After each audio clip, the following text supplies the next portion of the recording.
Programa Cruzando as Conversas está de volta e agora nós vamos entrar naquela velha discussão que foi reavivada mais recentemente agora com o governo Bolsonaro, a partir das afirmações que foram reforçadas no encontro de Davos, na Suíça, no sentido de que é preciso fazer com que o agronegócio, a produção agrícola, siga sem as amarras, nas palavras do presidente e dos ministros, sem as amarras daquilo que eles entendem que são as pressões ambientalistas, ou seja, é preciso haver, né, um entendimento de que a produção tem que seguir e o ambientalismo tem que saber os limites de estabelecer as suas oposições. Está aí, é claro, uma discussão muito antiga e que agora realmente está mais inflamada do que nunca, né? E eu gostaria então de saber, eu começo exatamente por quem tem uma história muito forte nesse campo, né, que é o milanês, presidente da pioneira Agapan. Como é que estás vendo esse momento? Essas afirmações do atual governo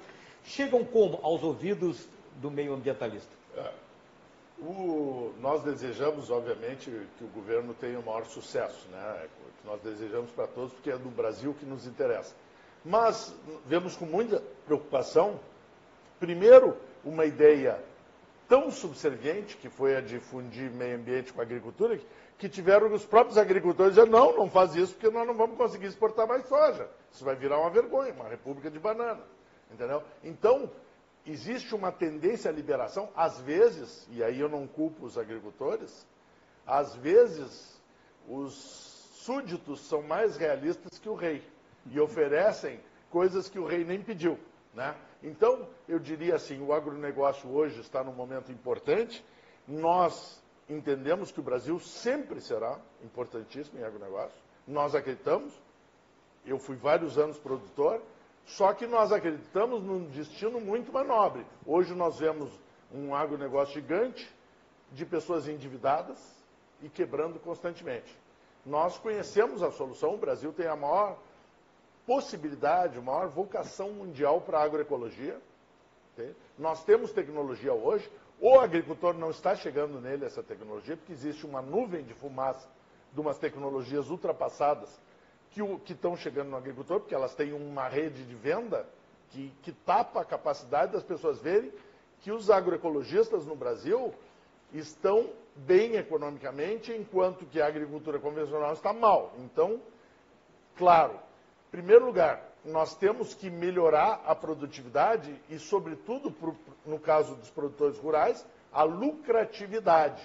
Lucratividade só se compõe numa empresa através do tempo. Então, tu tens que ter uma agricultura sustentável, que cada ano vai ser mais produtiva e não que vá deteriorando o solo, como é a agricultura química convencional hoje. Então, nós estamos numa agricultura kamikaze, que ela vai desmatando para aumentar. E diz com um grandíssimo investimento em tecnologia, está uma produtividade muito aquém. Porque essa tecnologia é suicida. De onde é que vem essa tecnologia? Vem do maior país produtor de tecnologia do mundo, basicamente, né, e de grande agricultura, que é os Estados Unidos, que tem vários estados estéreis já, a agricultura deles destruiu, os estados não têm mais agricultura, eles estão trabalhando para daqui a 20 anos conseguir plantar, porque o solo foi morto. Então nós estamos copiando esse modelo em detrimento de outros modelos, por exemplo, que estão nascendo aí, que não são. Então, por exemplo, nós não temos nada contra a agricultura, tudo a favor. Nós não queremos ser exportadores de commodities de baixo valor, como soja. Não queremos envenenar o povo brasileiro inteiro, que está consumindo 7,2 litros de agrotóxicos por ano, para alimentar porcos chineses, né? Nós queremos, isso sim, agregar valor no nosso produto, de preferência, inclusive, exportar, se for o caso, a carne, etc., qualificar, porque é isso que fará do agricultor o grande poder que merece o Brasil, porque o Brasil é o maior país agrícola do mundo. E, de fato, a gente tem números aí que atestam a excelência do setor primário. Isso é absolutamente incontestável. A gente tem aí uma safra de 240 milhões de toneladas, a última, né? Que é uma coisa que, obviamente, foi obtida através de tecnologia. Só que isso está realizando lucros, que nem a mineração, lucros no exterior, nas empresas intermediárias. Não está enriquecendo. Claro, um cara com uma área gigante, com patrimônio que tem grandes agricultores no Brasil, está ganhando, trocando caminhonete, isso aí não é ganhar dinheiro. endividado em banco. Nós queremos uma agricultura realmente que contribua, que não envenene os rios brasileiros, como estão, que não acabe com o sistema de saúde e as intoxicações. São em 8 intoxicações por minuto e o cálculo no Brasil, por dia no Brasil, sérias, agudas, por agrotóxicos, e o cálculo é que é 1,50 avos da realidade isso, as que aparecem. Então, o que eu quero dizer é o seguinte, não há nenhuma interesse nosso. A Agapan, inclusive, nasceu de o primeiro presidente nosso, o Lutzenberger, era um agrônomo. Então, nós não temos... Agora, desde o início, nós falamos de agricultura regenerativa, agroecologia, agricultura ecológica. Hoje se tem tecnologia, na época nem se tinha, a gente falava, mas não se tinha. Hoje nós temos pó de rocha que vai revolucionar a adubação mundial, independência do Brasil de insumos, não precisa importar mais nada. Nós temos tecnologia, só que ela não acontece, que existe um filtro de meia dúzia de empresas externas ao Brasil que criam, dominam a pesquisa, até dentro das universidades, financiam, fazem milhões de coisas, e cria uma coisa que impede o nosso agricultor de realizar a verdadeira riqueza que ele tem. Então, deixa eu pegar, então, a posição, até para a gente poder distribuir melhor o tempo das colocações aqui. Tá? Então, eu queria colocar o Luiz Fernando, que é o representante da Farsul aqui hoje. Hoje, a cultura da produção do Brasil. Os números, a gente nem precisa insistir, que a gente sabe a importância que tem o agronegócio para a economia como um todo. O país depende visceralmente disso, por tudo que tem produzido, e a gente sabe que tem crescimento de tecnologia, enfim. Mas eu quero entender, diante dessa colocação que a gente fez aqui, sobre esse embate, a partir das colocações aqui do Milanês, do ponto de vista ambientalista. Agora, do ponto de vista do produtor, a cultura hoje está focada em que direção, além, obviamente, da questão da produtividade e da rentabilidade? Perfeito. Primeiramente, dizer que a Farsul, o Milanês sabe disso, a gente representa todos os produtores rurais do Rio Grande do Sul, inclusive os que praticam a agroecologia. Então, a gente defende todos, agora defendemos principalmente a liberdade de escolha do produtor rural. Esse é um princípio da casa, um princípio da livre iniciativa. Segundo, eu vou pegar palavras do professor Evaristo Túlio Macedo, que é da Embrapa, diretor responsável pela parte territorial da Embrapa, e os números da Embrapa mostram que 66,3% do território nacional é protegido por vegetação nativa, certo? Desses 66%, 25% está dentro das propriedades rurais. Ou seja, o produtor sabe, sim, produzir conservando e com sustentabilidade. Nós somos um case de sucesso para o mundo. Eu discordo um pouco nesse sentido, e esse é o entendimento que a Embrapa vem nos trazendo, a Embrapa que tanto fez pelo Brasil. Eu vou trazer um dado que o nosso ex-ministro Tarso Paulinelli trouxe, e foi um dos fundadores da Embrapa. Na década de 70, a população brasileira, a sociedade, gastava cerca de 40% da sua renda com alimentação. Nós éramos importadores de alimentos. De 96 para cá, nós passamos a ser exportadores. E como muito bem colocaste, hoje produzimos alimento para 1 bilhão e 200 milhões, para 6 Brasis. Levamos alimento para 170 países, não é só para a China, é para 170 países do mundo. Então, hoje, a população da Fundação Getúlio Vargas gasta, em média, do seu salário, da sua renda, 14% em alimentos. Ou seja, o setor produz muito. Vou trazer mais dados aqui que é importante. É importante mais colocar isso. Em 30 anos, nós aumentamos a área de lavoura no Rio Grande do Sul em 16%. Por sua vez, aumentamos a produção no estado do Rio Grande do Sul em mais de 40%. O agronegócio representa 46% das exportações brasileiras. No Rio Grande do Sul, 66%. Do PIB do Rio Grande do Sul, 42%. Do PIB nacional, 22%. Da mão de obra do Brasil, 38%. Certo? Então, é muito forte, e como todos colocaram, concordo aqui, é um setor importante e que vem fazendo justiça em relação a isso. Mas sim, eu concordo que tem como nós melhorarmos ainda mais, ser mais sustentáveis ainda, e as boas sugestões são todas bem-vindas, a gente quer e deseja isso. Então, acreditamos, até pelos números que nós podemos vender de só para outros países, que podemos crescer de forma sustentável, sim. E como a Annalise colocou, o setor mesmo não quis a separação do Ministério do Meio Ambiente e Agricultura, porque meio ambiente é muito mais que o meio rural. Meio ambiente, nós estamos vendo, é mineração.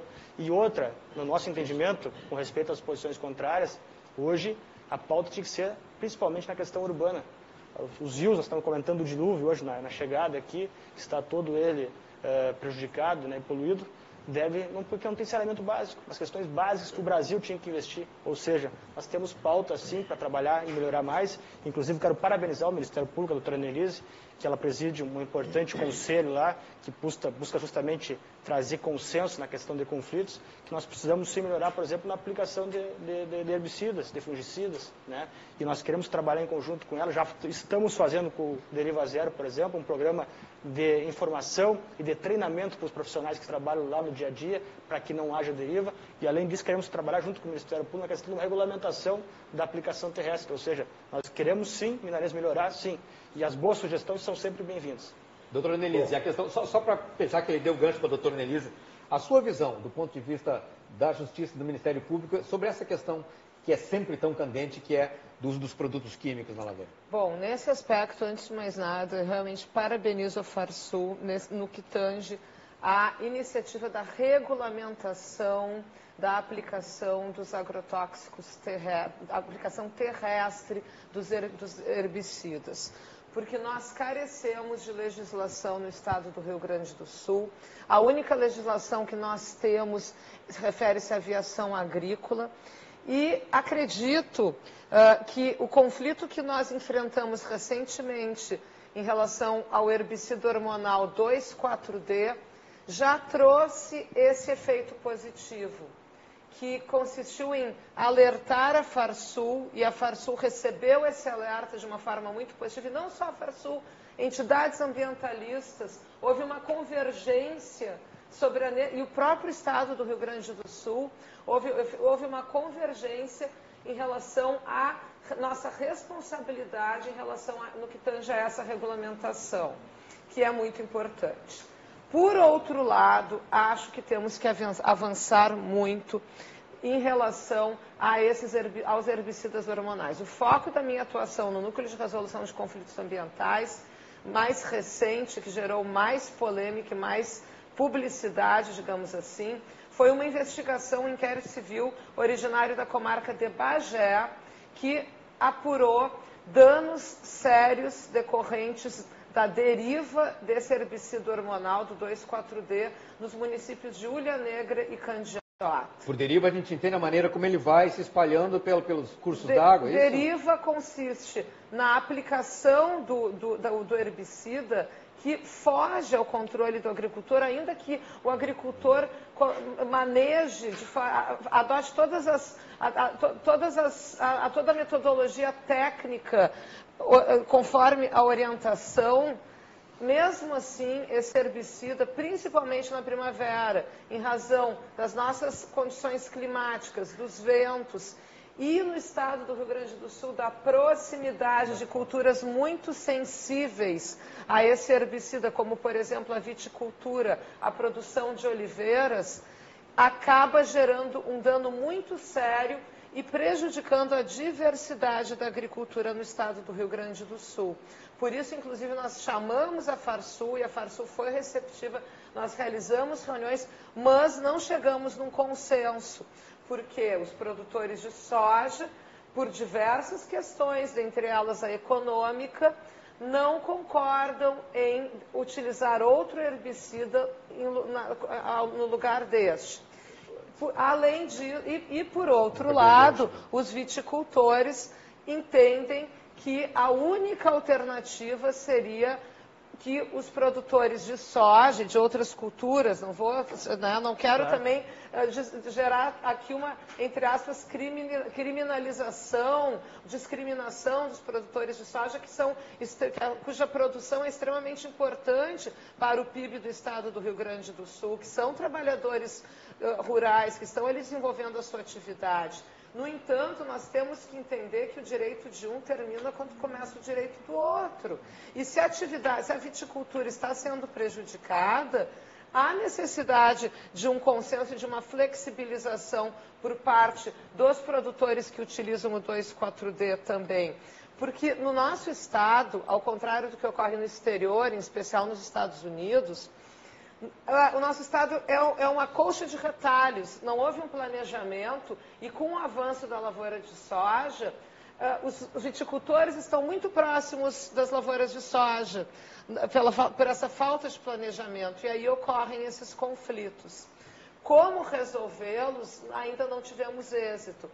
A Farsul já adotou iniciativas salutares, que realmente elogiosas, que consistem no aumento do reforço da orientação técnica dos agricultores, da própria fiscalização da entidade, da pressão política, inclusive pela regulamentação da utilização terrestre dos agrotóxicos. Mas ainda falta uma iniciativa mais forte em relação à busca de uma outra alternativa para esse herbicida, porque os viticultores continuam sofrendo prejuízos muito grandes, e não só os viticultores, mas o próprio meio ambiente, porque as vegetações nativas são afetadas, até em zona urbana foi constatado, Santana do Livramento, foi constatado que essa deriva chegou a Santana do Livramento. Há indícios que chegou em Bagé também. E pela primeira vez, até no Brasil, porque esse agrotóxico ele não é utilizado só no estado do Rio Grande do Sul, ele é utilizado no Brasil, mas aqui nessa investigação nós conseguimos provar esse dano ambiental e estabelecer o nexo de causalidade do agrotóxico com os danos nessas lavouras. Eu sei que o Milanês tem uma colocação, eu só queria, só para não perder o gancho, já que a colocação, essa colocação que a doutora colocou, de que é preciso que haja uma sensibilização maior, especialmente dos sojicultores. Qual é a percepção da Farsul sobre a necessidade, como é que converge aí para uma solução, já que há um impasse? Perfeito, como eu coloquei anteriormente, a Farsul representa todos os produtores, inclusive os de uva, os de soja, enfim, então a gente tem que achar a solução. E a gente reconhece o problema, né? Tanto é que fizemos aquela reunião dentro da federação para buscar justamente esse consenso.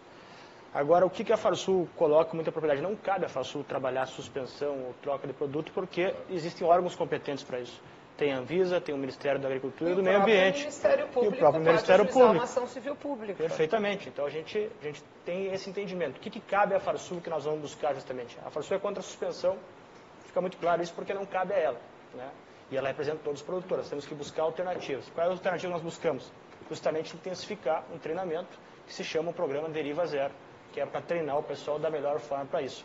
Existem outras práticas também que podem ser feitas, inclusive para o pessoal que tem oliveiras ou tem a vitinicultura, né, que é fazer proteções, né, plantar uma barreira de proteção para evitar que a deriva chegue. Ou seja, tem ferramentas para isso e nós queremos que os melhores técnicos possam auxiliar nesse sentido, certo? O que é importante, está muito registrado aqui na Anvisa.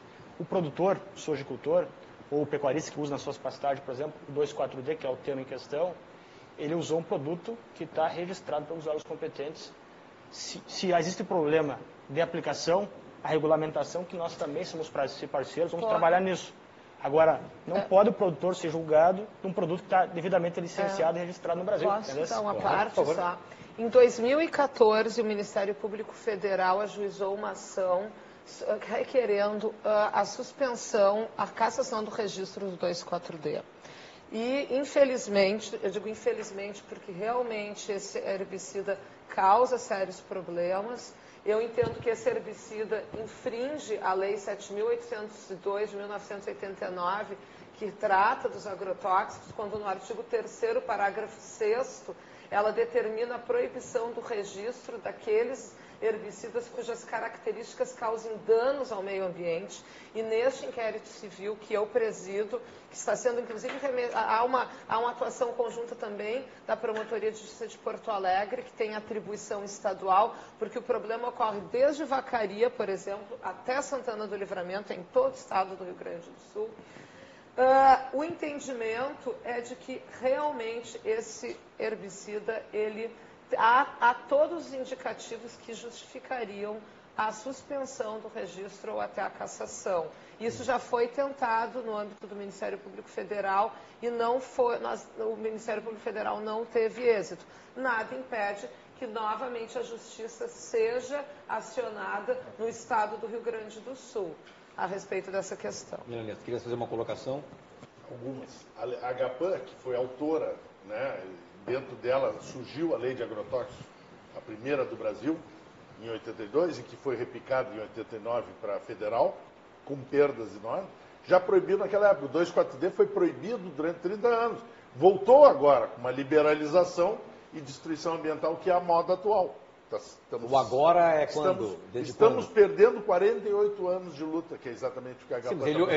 Ele esteve fora de circulação e voltou a ser aplicado. Sim, voltou agora, quando?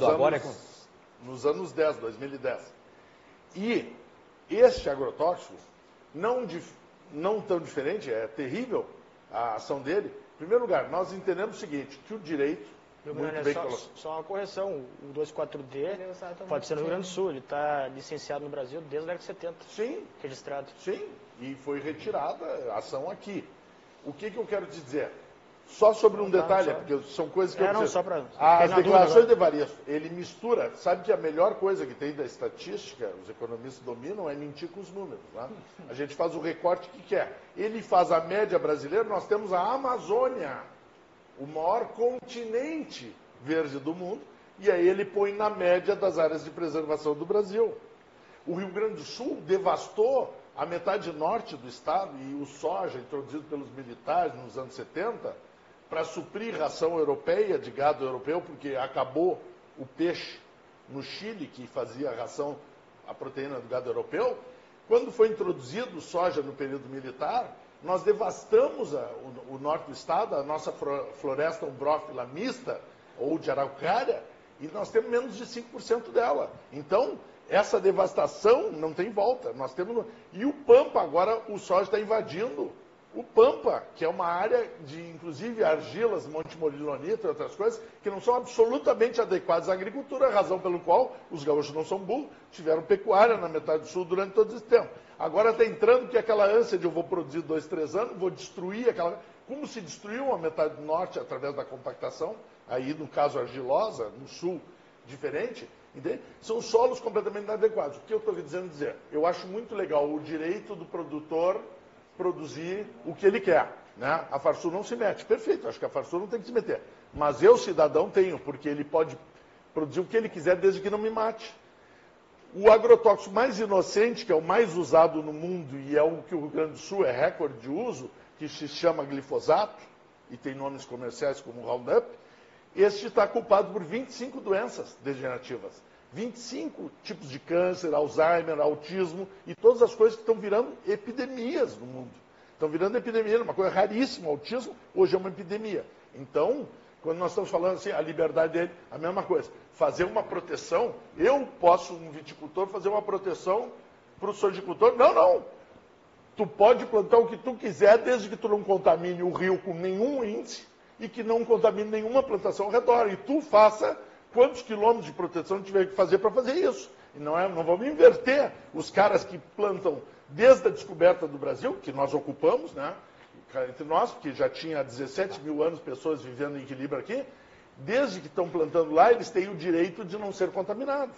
Se alguém entra com um contaminante agrícola, ele pode produzir, desde que ele não contamine o vizinho, e sobretudo, que a gente está falando aqui, porque doeu, porque picou na agricultura, picou na olivicultura e picou na viticultura e outras perenes. E né? Agora está picando no nosso cronômetro, que infelizmente eu vou ter que terminar o programa, porque o nosso tempo acabou. Eu vou ser obrigado a te interromper, infelizmente. Mas antes o grande prejudicado é o ser humano. Nessa gente tomara que a gente consiga encontrar soluções. Antes de encerrar o programa, o professor está me pedindo a palavra, eu quero então que o senhor seja bem objetivo para a gente poder finalizar aqui. Entre o branco e o preto, entre o binário, o sim e o não, entre o zero e o que o Estado do Rio Grande do Sul, tão protagonista em tanta coisa, que entre o preto e o branco haja 50 tons de cinza. Tem, obviamente, tem um livro de estatística chamado As Mentiras do Meu Professor de Estatística. E esse livro, veja que interessante, sim, a agricultura é muito importante, sim, claro, produz parcela do PIB brasileiro, mas a gente exporta mais grandes insumos de produção, porque a gente vive num país tropical, abençoado por Deus e bonito por natureza, riquezas nossas ficam contaminadas. Por exemplo, a água. Então, grande parte aí da soja e outras commodities vai junto com água. Vai para os Estados Unidos e para a China, que metade do território é um deserto. E a poluição, eu não estou dizendo que toda, é injustiça minha, atrelar a Embrapa, aumentou a produtividade, tem trabalhos sensacionais aí no sentido de proteger. Várias. Então a gente tem que trabalhar mais os tons de cinza. Eu acho que é um debate atrasado, enfatizar a dicotomia. Temos que conversar muito, porque ainda há muito para fazer, as conquistas são muito grandes, as atuações de todo o segmento. Uma contribuição apenas para a doutora Enelise. Num trabalho no século passado, na área de fronteira do Mato Grosso do Sul, princípios ativos em agricultura, a fonte disso daí, era porque o herbicida era comprado mais barato do outro lado da fronteira. Quando ela citou os municípios aqui do estado, geograficamente me chegou na proximidade da fronteira. Aí o papel para construir essa ponte, eu sugiro o núcleo de conciliação, melhor, de reconciliação ambiental, porque tem necessidade de reconciliar. É preciso um entendimento de todo mundo. Né? É um lugar comum isso, mas não temos como escapar. Um entendimento de todos os segmentos, de todas as opiniões, poder público, judiciário, setor produtivo, ambientalista, a sociedade como um todo tem que se unir com as ferramentas possíveis e puxar, né, o seu papel fundamental de cidadão para poder fazer que tenhamos um país melhor. E doutora, eu só tenho uma frase que eu acho que é importante. Sem radicalismo e sem generalização. Que eu acho que o que estraga não só o nosso país, mas prejudica muito a nossa vida, é o radicalismo e a generalização. A falta de diálogo e de tentar entender o diferente, de tentar entender o outro, porque também há uma outra frase, na medida em que nos conhecemos mais, nos respeitamos mais. Com certeza todo mundo aqui concorda com isso. Então, eu agradeço muito a participação de todos, foi um debate muito bom, tenho certeza que nossos telespectadores e internautas aprenderam muito hoje e, quem sabe até, puderam aumentar a sua esperança num Brasil melhor. Agradecemos também a sua participação, a sua audiência e convidamos você para estar novamente aqui amanhã, 10h30 da noite na RDC TV, para mais um programa Cruzando as Conversas. Muito obrigado e até amanhã.